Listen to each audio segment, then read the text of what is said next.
Well, oh, woe is me. It's just me today. I'm live, but I'm solo. So I'm counting on you to be the best guest ever. I don't have my co-host, Carrie Gorgon. I don't have any guests today unless you come and be my guest. So as you know, that's going to make for one really sad backpack show unless you join me. So cbrogan.me/join us. Come get on this thing. Come be a guest with me. cbrogan.me/join us. This is a lot like Fight Club. If you don't say hi to me in the comments, I don't even know you're here. You don't get any credit. So make sure you say hi and welcome to the Backpack Show. Good to connect up with everybody. We have nothing to cover. We're just going to talk about whatever comes up unless you come be my guest. So again, cbrogan.me/join us. And I have to tell you, because it's dangerous around here, there's something floating right beneath my screen.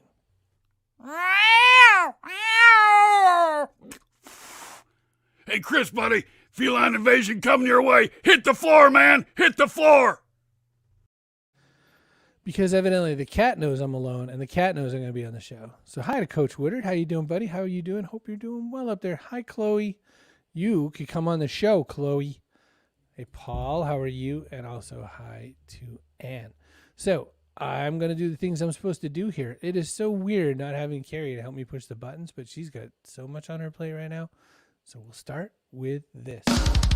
Hi, everyone. Tim Kitzrow from NBA Jam and NFL Blitz, welcoming you to The Backpack Show. Your hosts, Chris Brogan, Carrie Gorgon, Boom Shakalaka. Backpack Show. Well, one fewer host today because I have no Carrie Gorgon. She's away. She's traveling or something like that. Hello, Elizabeth from Austin. Hello, my mother from Vegas. I imagine my dad's forthcoming, but he might have had to stop and refill his coffee on the way. So I need you to come into my studio today. So you want to do that, you just go to cbrogan.me/join us. You can talk about anything you want to talk about, whatever makes you cheery. I had an interesting experience before the show today. I got to go and teach in a classroom. And this classroom was 6-year-olds, 7-year-olds, and 8-year-olds. And oh my gosh, whatever teachers are getting paid, they need to get paid even more. You think it's hard to run a classroom in person, face to face, but if you got to get that many people managing their Zoom or their Google Meet in this case, and telling all these kids to mute themselves, these kids all wanted to run their own class. They had so much energy. This one girl, Kamaya, just was talking and talking and talking and talking, and the teacher had to keep saying, "You got to go on mute, honey. Like, this guy is here to, teach a class," and she just wanted to tell me everything. And of course, one little problem that I have. Hello, Dad. Hey, Naz. One little problem. Hi, Suze. One problem I have is that I love interaction, as evidenced by, I'll interrupt my own sentences to say hi to people. So I'm encouraging this. I'm like, how, what would happen if you saw a purple cat? Do we actually paint the cat purple, or is it from somewhere else? And the kid's, somewhere else. And I was like, great. Where is it from? From Mars. And these kids are all using all the effects inside of Google Meet, which I'm sure the teachers don't even know what those are. So this one girl, Victoria, has a solar system around her whole head just floating out there. And I said, well, if that cat's from Mars, then this cat flew right by Victoria. So she starts nodding like crazy, oh my gosh, he knows me. So it was great. I had a real fun time. So now I want you to get in on the action. I want you to be in my classroom. Come to cbrogan.me/join us. That puts you right into our app, StreamYard. Come right on in. Be camera ready. Come say hi. Don't be shy. This show ends so much faster if you don't come and talk to me. So, hey, Janice, how's everything going in Houston? Are you all back to full power and all that? You have everything going on down there? Elizabeth, you were in the same boat, right? I think you're more or less handled. Can't remember. Hey, look, before I forget, I'm going to take off this banner and I'm going to do ads because I got to do that no matter what. Believe it or not, and I often cannot believe it, we are sponsored. So I'm going to go in reverse order. If you want to make a website, we have the .online domain for ours because we got it for 99 cents. You can too. cbrogan.me/online. Get a .online domain for 99 cents for the first year. That's ridiculous. If you don't like my handsome face, and I don't know why you wouldn't, you could listen to my face instead. Go to castos.com to get your own hosting, but you can go to iTunes, Spotify, Stitcher, any of those places you listen to a podcast and type in The Backpack Show. We're there. Subscribe to us, people of Earth. Those numbers help. Johnsonville is a sponsor. No lie. Sausages. Carrie has 2 packages of sausage left in her secret sausage closet.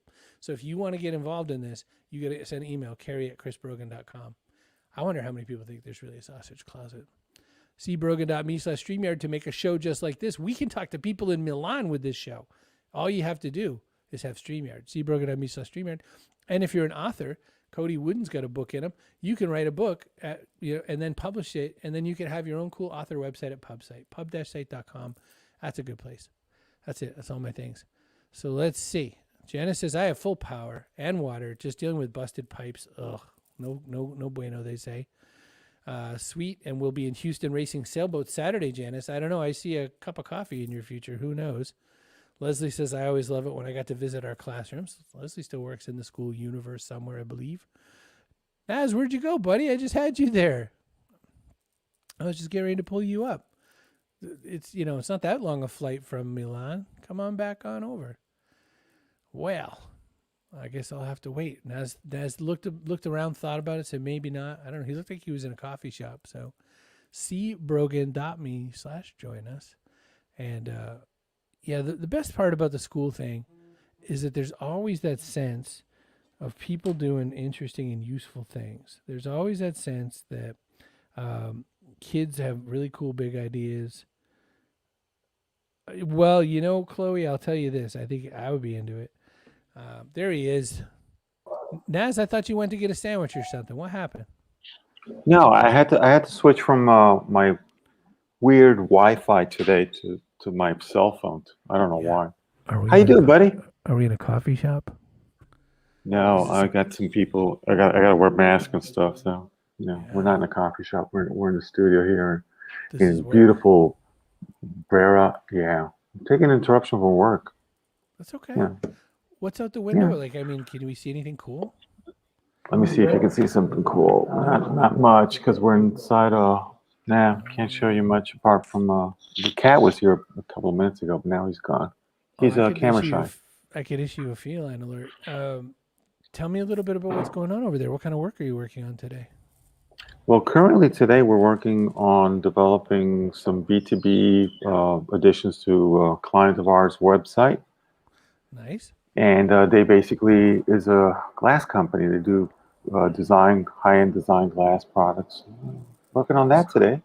So when you say that, this is funny. I spoke at a glass event one time, and I thought they meant glass you drink out of. But they meant like that you make cell phones with or building glass and all that. What kind of glass is that you're talking about? Oh, no, he froze. This thing is a bandwidth creature. Yeah, we have a feline invasion. Nice, buddy, I lost you. Well, it happens, and it happens sometimes in Milan, and it happens if you have a lot of different apps open on your machine. That was one thing I forgot to tell Cody, but it's a bandwidth hog. So let's see. I'm going to boot you back out. All right. Any more guests coming to play with me today? Go to cbrogan.me/join us. You can come right on screen here and do a thing. It's all I want to do is talk to you about what's going on in your life. Nothing fancy, no hard lifting. You're good. If you are not already subscribed to the newsletter, by the way, you are not going to know who's coming up on the show. I have every single day someone will message me and say, who's on today? And I'm like, check your newsletter that I sent you. Backpackshow.substack.com. We write, and we sometimes is Carrie and sometimes is me, write quite an effusive amount of notes on who the guests are. So you would not have known that you were going to get to talk to Mistress Harley yesterday and Michelle McLaughlin if you didn't get your newsletter, right? So get ready to come on the show. cbrogan.me/join us. Let's just take a look. Oh, Cody just found out that if you type into the comment section, then you're going to send it out across multitudes of networks and platforms. So Cody sent to YouTube, Twitch, Carrie Gorgon's Twitter, my Twitter, the Backpack Show's business page, and everything. Hang on. Naz, you may have to kill a couple apps or something. I forgot to warn you about that. Sometimes it's, crazy. Yeah, it's been kind of it's been kind of weird this whole day with I don't know if it's the cell phones doing weird stuff. I think it's probably some external factors. Let's blame it on that. I'll blame that. Solar flares. Solar flares and the magnetic poles. No, wait, no, let's not go down that. Where are we now? It's like 310 or 410 over there. Right now, it's 4:10 in Milan, Italy. It's a nice day. We are heading towards red zone, which means that tomorrow they're going to start locking things up once again because we got another wave coming. And it's a pain in the butt. What kind of prep does that entail for you? Do you have to get all of the sausage and all of the pasta in? I gotta get the sausage, not the type that you're promoting, but similar. And I got to get it out of the freezer, bring it upstairs, and on the patio we'll do some and that's about it. That is so fun. How are you doing, my friend? Every day is a holiday. That's all I could say. Carrie, I love it. Carrie's traveling today. She's got some stuff going on, and she told me, she gave me an update. Yeah, so she's got stuff going on. I've got a partner here, Side Saddle, learning the backstage of how to run StreamYard. So that's been fun. And like I said, I started my day talking to little 6, 7, and 8-year-olds. So what a way to feel energized, That the youth. The youth are on fire. The youth on fire. It's This is great. It's been a while. It's been a while since you did this join in the StreamYard, which is great. It's fun. I think right before Christmas time might have been the last time for those who celebrate Christmas. Hi, Kate. So what's interesting to you beyond your work stuff? Where are you kind of pointing your passions right now? Well, I don't know if I ever told you. Me and my wife have an Italian lifestyle blog that we've been doing for like 4 or 5 years now. And we've been traveling around Italy showing the world. It's kind of like Stanley Tucci, but without the whole production and the whole name. At that level. In fact, my wife, we were watching Stanley Tucci's Italian. He goes visit, and she's like, and I go, yeah, well, he's Stanley Tucci, and he's got the whole production going. So, but we do something quite similar where we explore different parts of Italy. And it's a hobby thing. We do it with passion, and we got a great following. We've been doing it for 4 years now. Did you say it's on a blog or on a YouTube channel? Where do I find that? Ours is kazakezi.com. I don't know if I can put it in the chat here. Yeah, probably can. From the chat side of chat, you can, or you can put it in private chat now that you're on the show. There you go. Yeah. So basically, we've been doing this for 4 years, and we have a YouTube channel, and we've done visiting different parts of kind of like not the big cities, not the Rome, and not the more like Ferrara, Palermo, and it's going really great. It's a lot of fun. It's a lot of fun. It's great. Not bad at all. Yeah, I know. Thanks. And this is our hobby. I mean, it's our hobby, but it's getting traction. We're getting, about 1,000 people a month watch it, and newsletter goes out. And, yeah. Tortellini right there. Oh yeah. Yeah. We mix food and we mix food recipes and different sites. And that is something that when we retire, we're gonna hope to have fun with this. Just keep going around Italy and exploring. It looks like something to really drag into. That's pretty cool. Well, man, thank you so much for coming and sharing a little bit of that with us. Thank you for inviting me, and have a great day, buddy. You too, my man. Yeah. Good to see you. Now as I'm booting you, boop. Everybody likes when I boop. Although I have to wet my booper, evidently. I wasn't ready to boop just then. Sweet Janice and logging in Chris. What does Naz do full time? He's making websites and things like that. Steve Garfield, is this better? Everybody tells me every single week that my mic is too loud. So everybody, was telling me that it was awful that way. So, by the way, looking for more guests. cbrogan.me/join us. This show is going to go super slow if people don't come and pile up. I guess I need my Michelle Pridgeon, and I'm trying to think. Fred shows up, Fred Faulkner the fourth, but I guess I don't draw the same as Carrie. She asks nicely, and I ask like a grumpy old uncle. I don't know. That's okay. I'll light up my booper. The other thing I was going to say about the experience of the guests yesterday, what was the best part of yesterday is Michelle McLaughlin and Mistress Harley were both former project managers at SaaS companies. They were technical project managers at SaaS companies, and they both quit their day job and made money doing what they wanted to do. So Michelle McLaughlin makes piano music, and it was beautiful. It was dreamy music. And Mistress Harley convinces men to give her money to say mean things to them. So, it's good work if you could get it. I would insult people for money. Oh, I do. I'm a consultant. So, all right. Well, I tell you what I'm going to do. I'm going to invite Cody on because he's already a captive guest. So he has to come on because he's already backstage. So you all come on. See. Oh, there's Elizabeth. There's Elizabeth. I'm going to grab Cody. Elizabeth, stick around. Don't go anywhere. Get yourself all set up and ready to go. Cody, buddy, how are you? Doing good. How about yourself? Cody Wooten works at a company that I'm doing some work with right now called AppFire. And Cody got brought in to take over their partner program. And that means just basically love on all the resellers and whatnot who come and sell AppFire software to other places.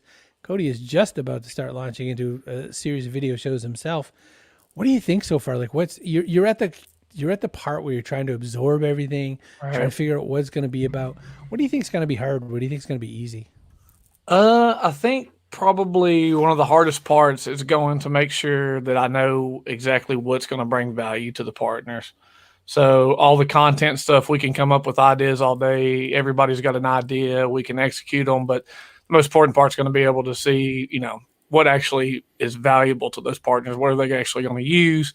All that kind of good stuff. The easiest part's going to be really somehow a part of my job is to get to kind of bullshit people a little bit to make them think that I'm cool and friendly and they love me. So, right. But no, that's going to be probably the easiest part. I love getting to meet new people and kind of forming those relationships and stuff. So that kind of just falls right into, what's natural for me. So I'm just going to be excited to kind of get to when the pandemic's over, get to travel, meet some people in person, have some drinks, have dinner and stuff like that. So that's going to be the easiest part. But the hardest part's going to make sure to find that content, that material that they're going to find the most valuable and get some use out of. So it's clear from your accent that you're from Ireland. So, well, actually, yeah, Southern Ireland. So Southern Ireland. So, pretty distinct, but yeah. The one thing I heard, well, before I even met you, everybody said I had to meet you because you're a bit of a character. But then the other thing I heard about pretty quick on is that you'd already formulated a hot sauce and that you were something a bit of a barbecue gentleman as well.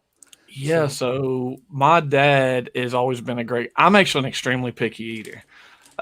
So I never could be a cook, could never be in culinary, but my dad, I didn't pick that up from him because he's a great cook. He worked in restaurants all growing up, and then he had a couple of his own restaurants here and there, and so he just kind of tinker all the time. And he just kind of had that thought that he wasn't happy with anybody's hot sauce that he tried. This was before Hot Ones and all the other, this whole big hot sauce culture popped up, right?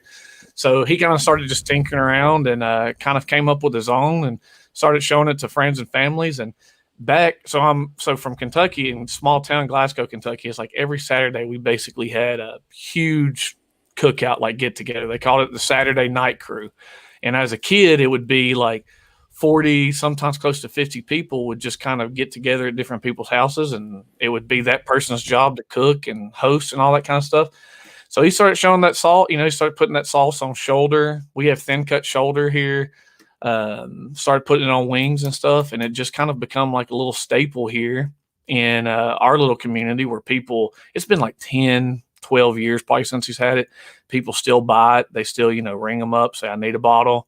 He makes it. He doesn't have a business or anything. It's just literally out of his kitchen. He just hops up and does it. And so when we had the partners, we had been doing a partner award program where basically we say, hey, you're our top partner. We want to give you an award. And we used to send out this really super nice glass trophy. Like, it was really nice, like something you should be proud of. But what we wanted to do is we wanted to kind of make sure that we gave these awards a little bit more personality, make them a little bit more personal, because we thought, hey, nobody's coming into the offices this year, and even the way our partners are structured, there might not be a lot of customers who actually go into the office. So we were worried they were actually taking that trophy and maybe just putting it in a closet or putting it somewhere to collect dust. So we wanted to do something a little bit more personal. And so we I created all the hot sauce with my dad. Me and him was the only ones who knows the recipe. Created it, bottled it up, sent it off to him.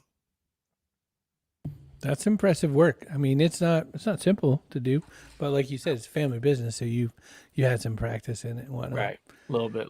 So, one last question: what do you spend your sort of fun time on? Like when you have a little bit of nobody's asking you for anything kind of time, and you could burn some hours. What do you do? I usually play basketball, play music, watch a lot of the NBA. It's pretty much where I spend a lot of my time now. And of course, me and my wife just recently had a son, so that's taken up the majority of the free time now. So chasing him around. How old's that little man? He is 9 months as of like a couple days ago and stuff, and he's already walking. And so we were not even close to prepared to baby-proof our house. So he started walking, and we were like, oh, we need gates and outlet covers and all that stuff. So, yeah. Ooh, that's a fun time in life, Cody. It really made me question how much energy I actually really did have. I thought I was an energetic person and didn't wear down, and I was sadly mistaken. All right, I'm banishing you back to the back, but thank you so much for coming on. I appreciate it. Boop. Just like that. I'm going to grab Elizabeth. Now, this actually gives me an interesting opportunity, Elizabeth, because I pronounce your name the way I think I pronounce it, but Okay. you can now school me. Quintanilla? Pretty close. Give it to me. Quintanilla. Quintanilla. Oh, sorry, well, you just Spanish it up even a little more, but Quintanilla. All right. It's okay. The funny thing is when I go to Mexico, they even correct me on my last name. And it's your name. It's my name. There you go. So you just survived the whole Texas shenanigans. You just survived, the first pretty significant bad weather in Texas in a while. That wasn't pleasant. What all befell you when that went down? God, I posted the pictures, I think, on Instagram and Facebook, mostly on Facebook. But essentially, I had 6 inches of snow on top of my car. And for anybody who knows anything about Austin, Texas, we might get snow for like half a day, and you make a snowman about that tall, about 4 inches. And, it's like, wait a minute, why are we having snow twice in 1 year? And that was the thing that really freaked a lot of people out, because it got so cold, we couldn't even pump gas. Like, even if the gas stations had gas, there was no way for the gas to come up through the pumps, because we don't winterize here. Right.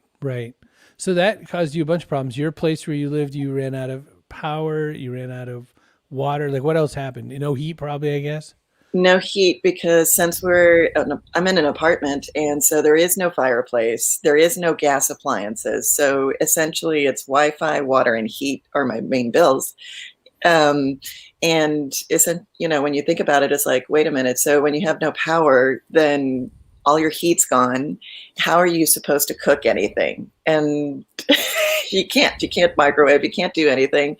I do have a little grill in the backyard, but it had 6 inches of snow I would have to dig out. So see, up north, we shovel for our grill. That is a thing, but I get why you maybe don't do that in Texas. Well, it's like, what am I going to shovel with? It was like, I'm shoveling with where I stick the broom in. That's my shovel. Like the dustpan was my shovel to get through this. Like, I don't have that. But luckily for me, I'm a camper, so I had 2 solar panels, and that's how I was charging my phone. And yeah, it was craziness. Leslie says, I visited Austin when I was a teenager. It was a great trip. First time I went down to Austin was 2008, and I had the opportunity to spend time with Governor Rick Perry before he was like weird, at least outwardly weird. And had a great old time. I mean, when you hang out in the governor's office for a bit, it's pretty good, and you get to go to some barbecue spots.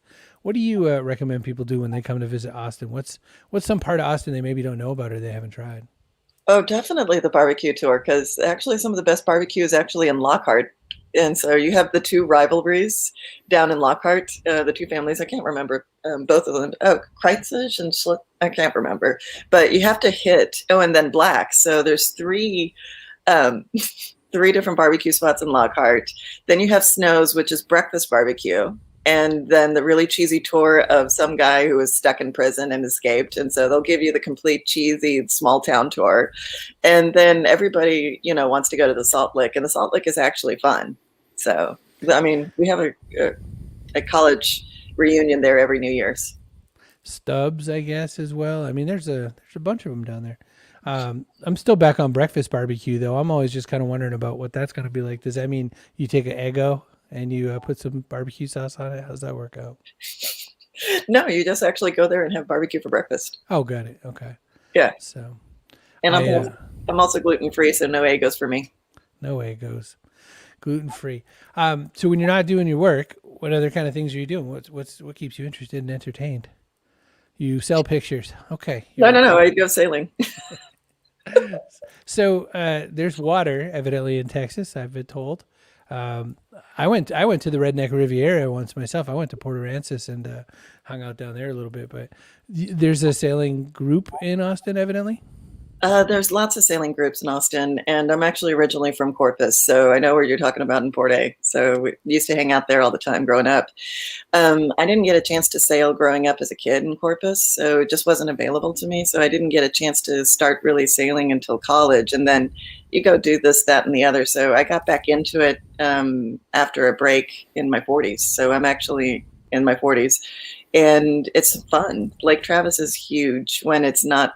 It's a variable lake, so as it's a reservoir, so the water level goes down. So right now it's looking more like a river than an actual lake. Got it. Yeah, but the thing is, we actually have a lot of collegiate and some prior Olympian sailors here at Austin Yacht Club. Wow. It's a lot to be done.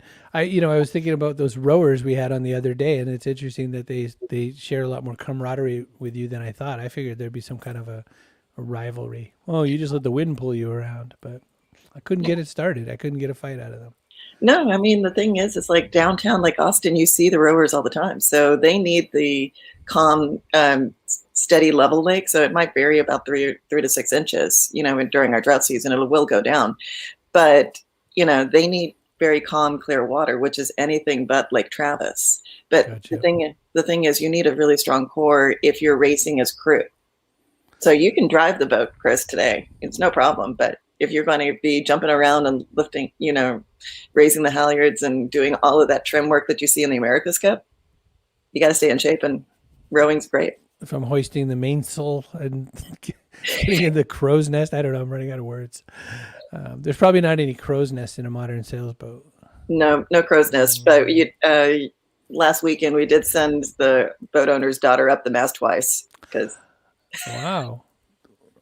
Rigging issues, is that what would cause one up? Or okay, I didn't know if it was like a rite of passage, like hazing. Go up the mast, but no. Okay. No, you actually have to bring the halyards down the mast so we can thread it. So it's like a giant needle. Wow. So it's knitting on the water. I get it. Mm-hmm. It's amazing. Elizabeth, thank you so much for coming on. It was so cool to have you just be ready to be a guest. That was so great. Thanks so much for some of your time today. All right, I'm going to push the button. I'm going to boop you backstage. Boop. Thank you so much. And now we get to check in. We have a medical check-in. This is important. Hang on, helicopters. Okay, thank you. Ready for our next update? Kate Colgan, how are you feeling? How are you coalescing? Hey. Yeah, I'm doing well. Just got back from seeing the orthopedic assistant, and it's healing. It's good. Inside, yeah. So it's better. 3 more weeks for another X-ray, and then start physical therapy. So it's good. I'm being spoiled rotten by my wife, but what are you gonna do? Yeah. I know you can't say no to that. Kate, what's this going to do to your competitive ping pong career?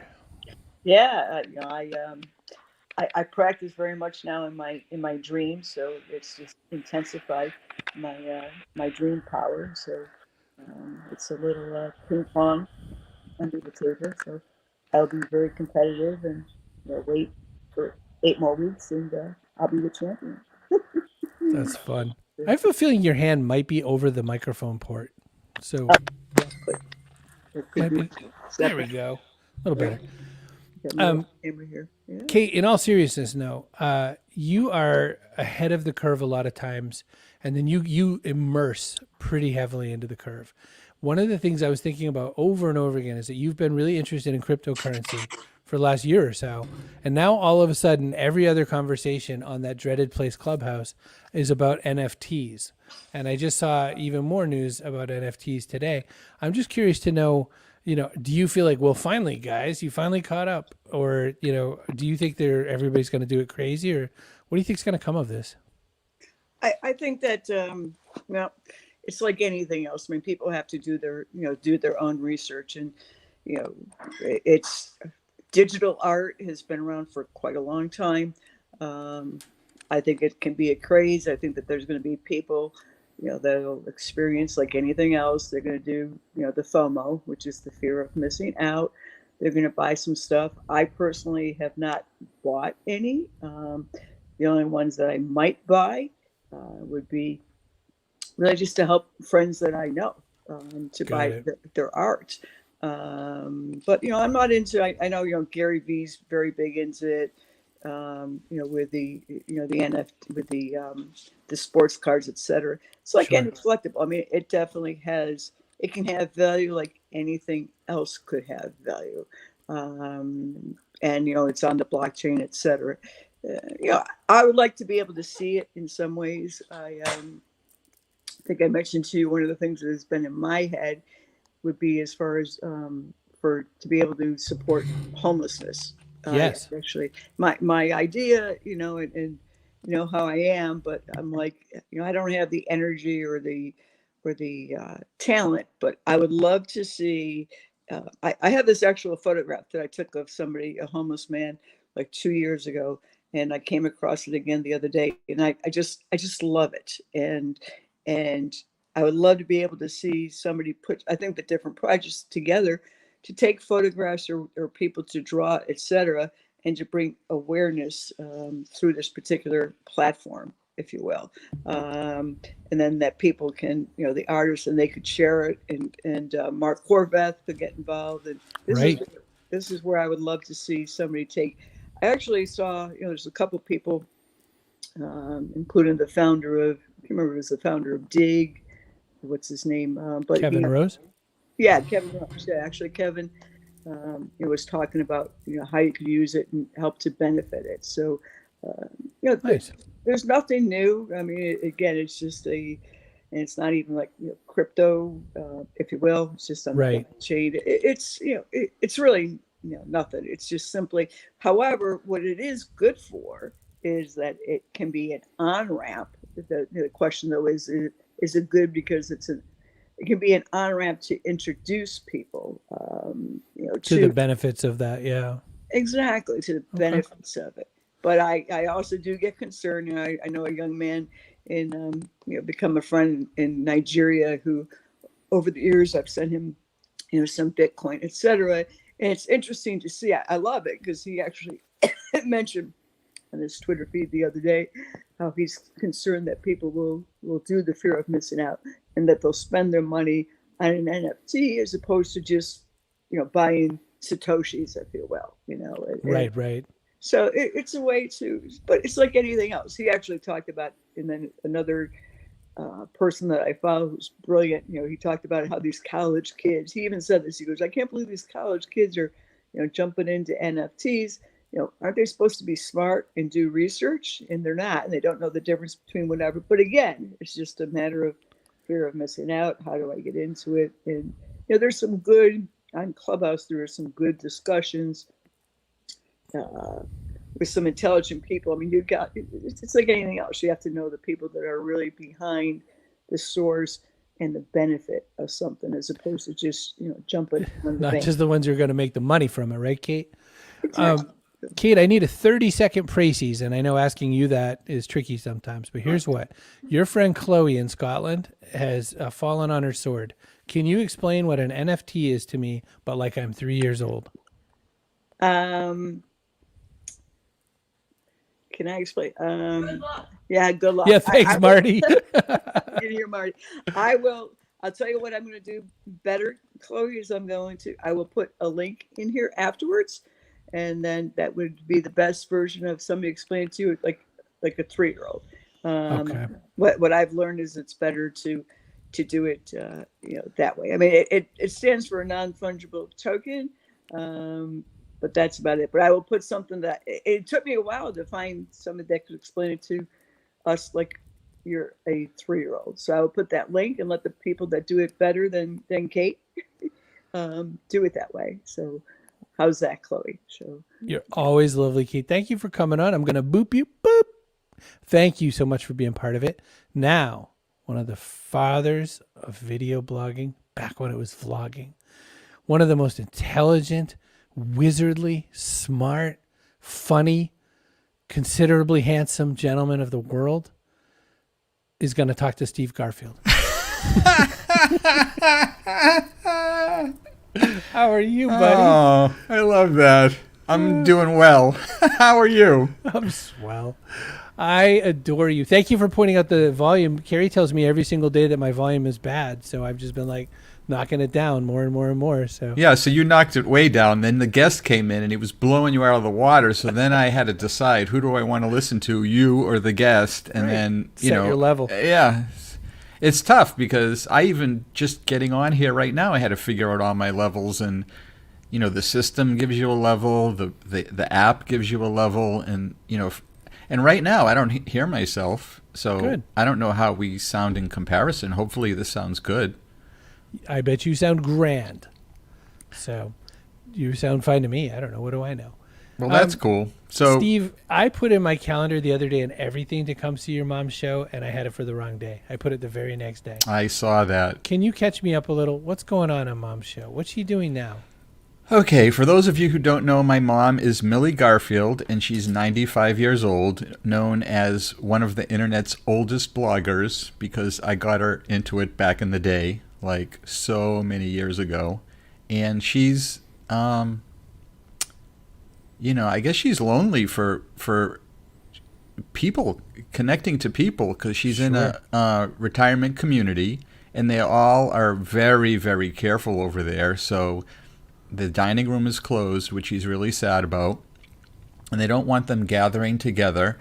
And she's also been quarantined like 3 times because certain people come in to help her, and then they get maybe positive test, or they might be positive, so then she has to quarantine. So she's gone through so much. So I decided to do a live video show with her once a week, and the topic of the show is my friend Jan Zlotnick. I don't know if you know him, but he wrote a book called 23 Things I Wish I Could Ask My Mom and Dad, and it's a really great book and gets you to think. So I gave that to my mom as a gift, and the questions are really thought-provoking, like, did your parents ever tell you that they loved you? What made you happy when you were sad? Or, did you ever break the rules as a kid? All these different things. So each week we'll get on. We're trying to do it every Tuesday at 4:30, live on Facebook. And then for some of our friends who aren't on Facebook, I'll put the shows up on my YouTube channel. So if you guys want to go check it out, however you get to YouTube and put in Steve Garfield, it's youtube.com/something Steve Garfield. I don't even know what that is. I think it's user, but like if you type Steve Garfield, it goes, I know what he wants. Yeah. So, it's been really, it's deep. It's deep because she gets into some things that we'd never really talked about. And then she will ask me the same question. And so her parents never told her that they loved her, because from that generation, they just didn't do that. Right. But she said that by their actions, they showed her that they loved her, by my grandfather going down the basement on the rickety stairs in the dark basement to throw coal in the burner, shovel it in. Well, that sure was love. I mean, going down, everything you set up sounded like a horror movie, so I was like to fight monsters, obviously. Yeah. You go in the basement to do.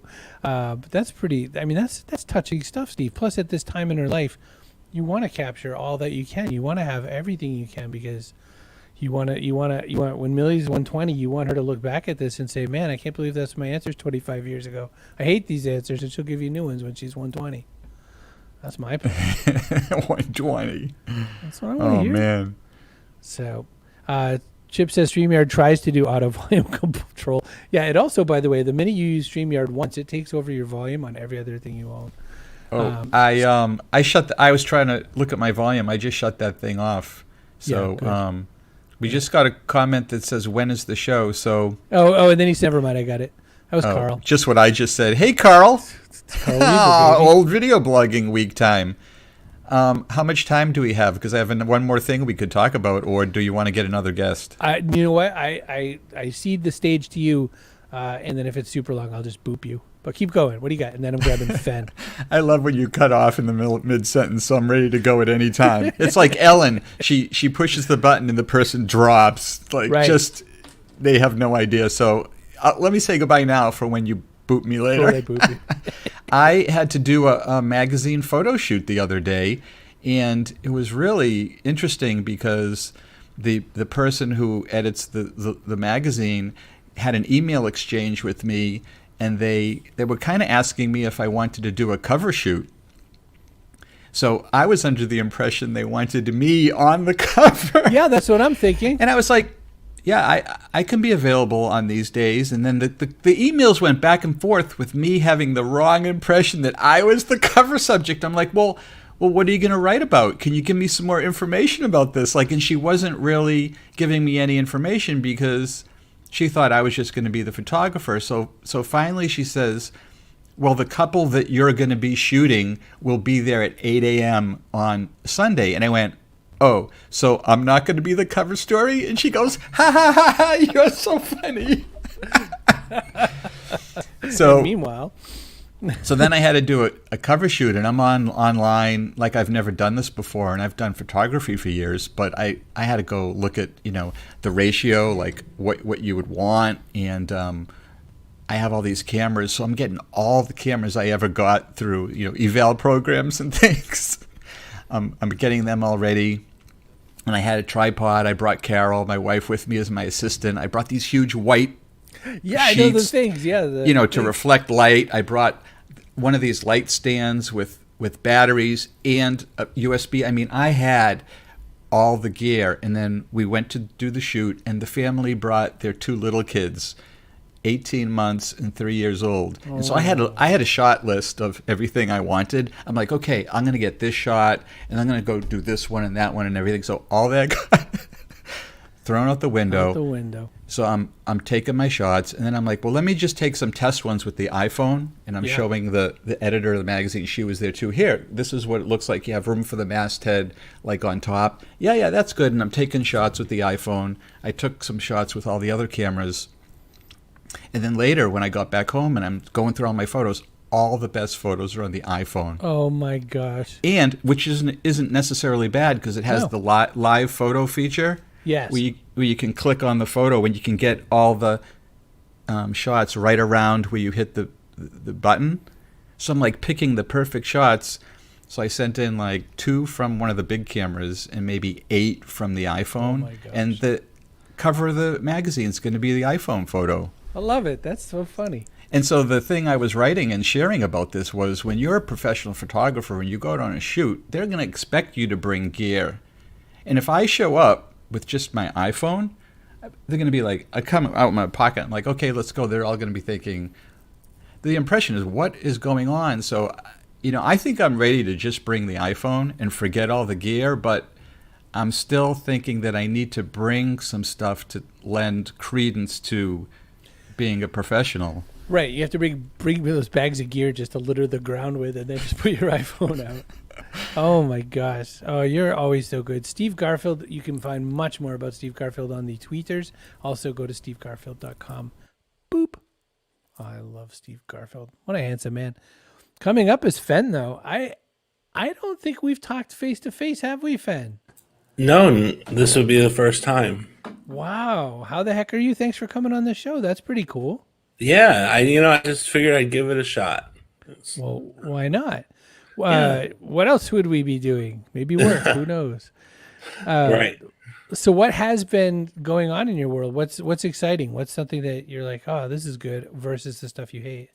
Right. So it's been interesting. So I've been kind of working on separating my personal myself from my studio a little bit. So I have a day job, but I also am a studio founder. And so I've been kind of, unfortunately, had like muddied those waters where my identity and the studio identity were tied together. So I've been working on separating that because I do a lot of things, and I don't want that to detract from what the studio does. So anyway, one of the new things I'm getting into is NFTs, and I know you had a guest who just We were just spoke talking about about that. Yeah, but that's been a big, literally, been a sponge for the last few weeks on that. So that's been a big thing for me. So, what are you thinking to? And I know it's early days, but what are you thinking you might marry to that NFT format? Like, what do you think about bringing onto it? Well, so I think what's really cool about it is, right now, obviously it's being used for art, but Right. because it's essentially a smart contract and it's like a certificate of authenticity, you can use it to represent any kind of digital file. And then also you can use it to unlock experiences. And so there's these different protocols that can be tied to it. So like an artist, for instance, let's say you sold 100 NFTs, and then those people that bought those would get like VIP passes to your future events or something like that. And so you could use it to kind of create all these different levels of I don't know, like fandom, I guess you would call Sure. it, or Sure. but then also, I think for musicians, there's a big um, opportunity to basically take the NFT and use that to unlock their music on a streaming platform. And because you can control the pricing of the NFT and then also the percentage of resale value, let's say you buy an NFT from your favorite band for their new album, and then that unlocks the streaming access to that album. But then after a year, you're like, I don't really need this anymore. I can sell it to Finn. Well, when you sell it to me, the original artist is going to get their percentage off of that. And that's something that, previously we never had. So, what the Kings of Leon say they're going to do with it is they're going to do things like make it. You can have you can have a golden ticket. So you might just be think you're buying the album, and what you're going to get is also a front row seat to the show. I mean, that's ridiculous. So that's pretty Exactly. cool. The other thing I've been hearing about with visual artists, for instance, is that you can make some sneakers up or something like that, and you can have them into video games that are willing to take on those kinds of scans. So someday you could be rocking your own kicks in Fortnite or something. That'd be kind of nuts.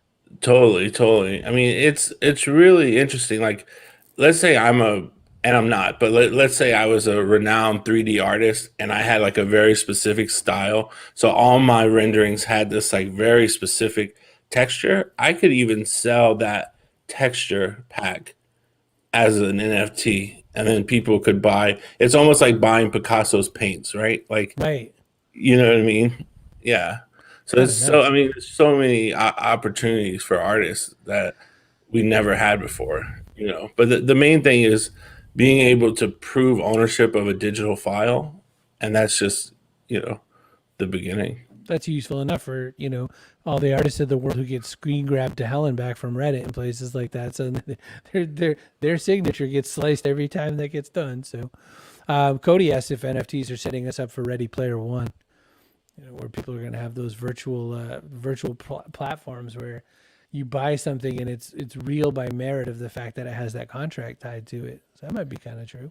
Yeah, I mean, this is the part of it that I don't have a lot of insight into, but there's the whole metaverse side of this thing where people are buying virtual land and they're creating virtual worlds and they're setting up virtual exhibits and experiences.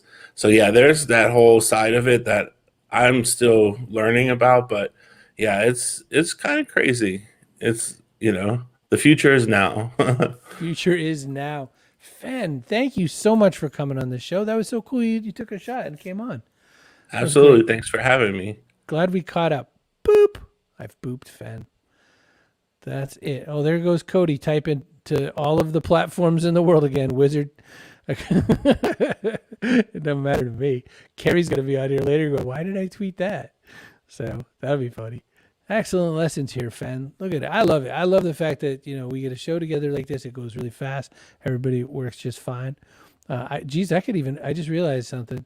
So we're near the end of the show. Oh, and here's our person of the day. Kaboom! I mean, by nature of the fact that Cody keeps typing for me, I could give myself person of the day. So let me see. I just want to walk through and just say, who do I want to give this to today? Well, I'm going to give it to Paul because he said nice things to me. So, love the format of the show. Thank you, Paul. I do as well. A little slow getting started because all you shy types weren't out there, jumping right in like that. But, I'm really glad that you're here. Chloe says, nice to meet you, Fen, which means we hope you come by a little bit more. Well, we come now to the end of the show. This is the last part of the show that we ask the same question we've asked every single one of our guests. And that question is the backpack question. So I was thinking about this a lot. I was thinking about, I always ask all these other guests what goes in the backpack. But, I haven't really handled that question myself. So maybe I should have a good answer. So thought about this for quite a while. Here's what I had put in the backpack. I think first I'd start with